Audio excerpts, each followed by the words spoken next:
নাচতে মনে চাবে নাচবে, গাইতে মনে চাবে গাইবে। বলে গাওয়ার গলা পামু কই? তো আল্লাহ বইলা দিছে সৌতা দাউদ, তোকে দাউদ আলাইহিস ইসলামের মতো সিঙ্গার বানায় জান্নাতে দিবে। তুই যখন জান্নাতে গাবি তো জান্নাতে সব কিছু তাক লাগা থাকবে। এইরকম আওয়াজ পাইলো কোত্থেকা? আওয়াজে জান্নাত পর্যন্ত মূর্ছা যাবে। মূর্ছা যাওয়া বোঝেন? এটা উর্দু শব্দ, বুঝলেন না জানি না। মূর্ছা যাবে আওয়াজের ঠেলায়। জান্নাতের প্রত্যেক খাদেম খোদ্দাম যা আছে সব ব্যাকুল হয়ে যাবে, ব্যাকুল মাতাল হয়ে যাবে। এরকম আওয়াজ। গাইতে মনে চাইলে গাবে, নাচতে মনে চাইলে নাচবে। যা চাবে তা হবে। ঘুরতে মনে চাইলে ঘুরবে, ঠিক না? একটা লয়া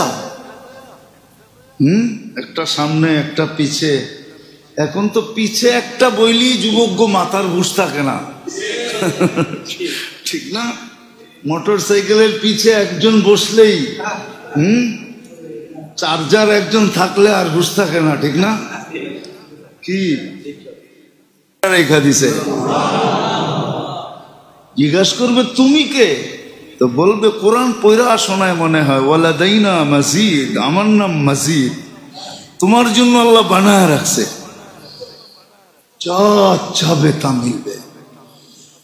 এই জন্যই মনে হয় সাহাবায়ে কেরাম সবকিছুর থেকে মুখ ফিরায় নিছেন।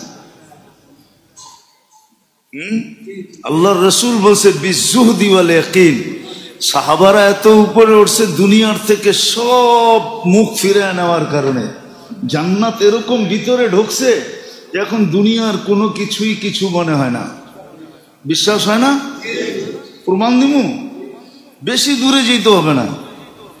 যান 3 টাকা না 5 টাকা টিকিট করছে এখন। আহসান মঞ্জিলে যান, কয় টাকা টিকিট এখন? 20 টাকা। আচ্ছা 20 টাকা দিয়ে ঢোকেন, যা দেখেন কয়েকটা পেলা রাখা আছে, ঠিক না? কি ওটার ভিতরে যদি দুধ দেই খাইবেন? খাইবেন না? না, মনে হয় অনেকে বোঝে নাই। তো পুরান যুগের, ঠিক না? কি এখনকার পেলার সামনে কোনো পেলা নাকি ওটা?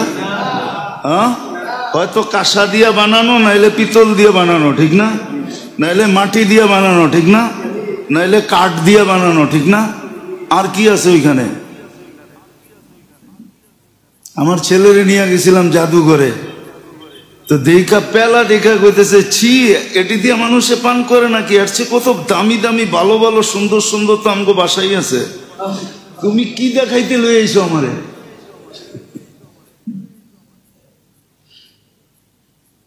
সত্য এটাই, সত্য এটাই। দুনিয়ার এগুলার সামনে, আখেরাতের গুলার সামনে দুনিয়ার এগুলা থুতু মারার জিনিস। এই জন্যই সাহাবায়ে কেরাম থুতু মেরা দিছে। ওনারা এগুলার থেকে মুখ ফিরে আনিছে যে এগুলা কি, এটা কোনো জিনিস হলো নাকি জান্নাতের সামনে?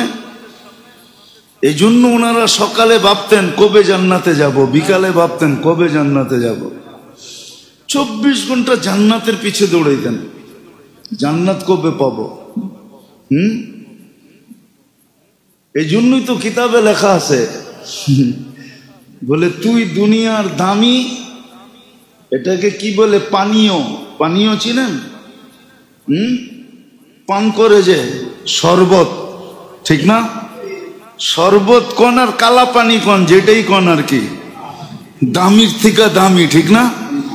তো সাহাবা লেখছে চিঠির ভিতরে যে তোরা যত বেশি এটাকে পছন্দ না করস, আমরা মৌতকে আর চেয়ে কোটি গুণ বেশি পছন্দ করি।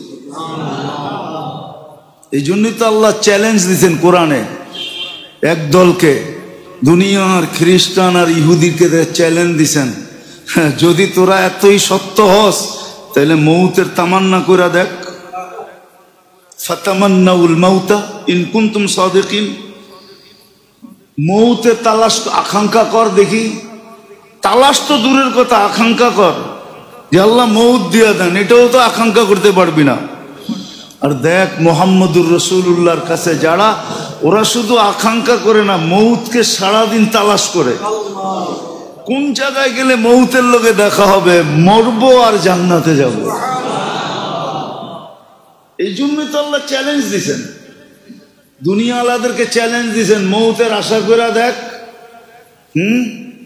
আর দিনদাররা সারাদিন কি করে? সকালে উঠেই বলে আল্লাহুম্মা বারিক লি ফিল মৌত ওয়া ফিমা বাদাল মৌত। ঘুমেরতে উঠেই 25 বার কয় আল্লাহ মৌত দেন। কয় কেন? কয় জান্নাত মিলবে। আল্লাহ কয় ঠিক আছে, মৌত দিলে শাহাদতের মালা পড়ায়া দিমু, এমনি এমনি দিমু না। 25 বার পড়লে শাহাদতের মালা। আবার বিকালে কয় আল্লাহ মৌত, দিন তো পাড়ায়া গেল। আল্লাহ বলে রাত্র মৌত। হ্যাঁ, মৌত হইলেই তো জান্নাত। আল্লাহ বলে মৌত দিমু, কিন্তু খালি দিলে ভালো দেখা যায় না, তো শাহাদতের মালা পড়ায়া দিমু। এই জন্যই তো হাদিসে আছে যে সকালে 25 বার বারিক লি ফিল মৌতি ওয়া ফিমা বাদাল মৌত পড়ে ওই দিন মারা গেলে শাহাদতের মৌত হবে। এই জন্যই তো তারা সারাদিন মৌত তালাশ করে, সারা দিন মৌত আকাঙ্ক্ষা করে, মৌত তালাশ করে। ওরা তালাশও করতে পারে না, আকাঙ্ক্ষাও করতে পারে না। তো যেটা বুঝাইতেছিলাম, জীবনটা কিন্তু গড়ার জন্য। কিন্তু আমার কাছে সব সীমিত, আমি কি করে গড়বো এটাকে? আমার কাছে তো কোনো অসীম জিনিস নাই, জ্ঞান তো সীমিত, সবকিছু সীমিত আমার কাছে।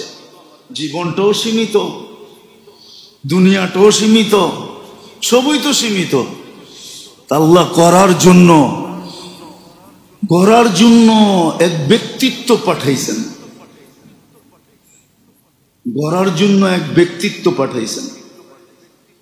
এক মডেল বলা চলে না, কেননা মডেলটা তো দুনিয়ার গান্দা জিনিসের জন্য ব্যবহার হয়ে গেছে।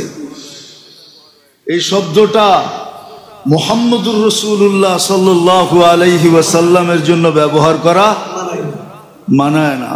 এক আদর্শ পাঠাইছেন, উসওয়া। এক আদর্শ পাঠাইছেন, উসওয়া বোঝেন? উসওয়া অর্থ হলো যার সব কিছু গ্রহণযোগ্য, পেশাবও গ্রহণযোগ্য, পায়খানাও গ্রহণযোগ্য। পেশাবও সুগ্রাণ, পায়খানাও সুগ্রাণ।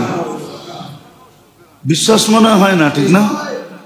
জাবের রাদিয়াল্লাহু তাআলা আনহু, আল্লাহর রাসূল প্রয়োজন মিটায়া যখন বাহির হইছেন, যখন গেছেন, তো লোটা ছিল জাবের রাদিয়াল্লাহু তাআলা আনহুর হাতে, পর্দা করার কিচ্ছু ছিল না, ছোট ছোট